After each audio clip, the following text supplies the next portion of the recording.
E eu já tô saindo, lava a cara sem sabão. Pega a roupa no armário e os dedos eu só escova. É no meu aniversário, eu sou da roça. É nós da roça. Eu tô na roça. É nós da roça.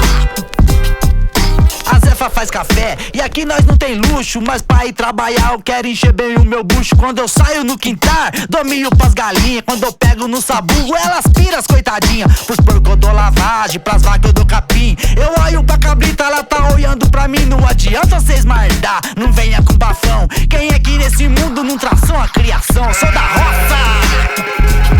É nós da roça. Eu tô na roça. É nós da roça. Eu pego as ferramentas, depois de tudo isso, e logo eu tô de volta pra comer o meu chouriço. Eu vou carpir com a enxada, chacoalhar o amendoim. Depois como um pouquinho e levanto o bigolim.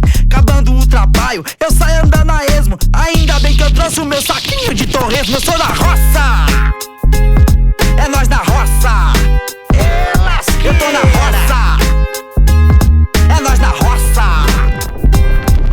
À noite eu chego em casa, tomo banho de bacia. A Zefa quer beijinho, mas eu penso na Maria. Eu ponho meu pijama e o resto não importa. Eu vou mostrar pra Zefa o que é que tem atrás da horta. Eu trabalhei bastante, o dia foi bem manso, e agora é a hora de eu ir afogar o ganso. Eu sou da roça.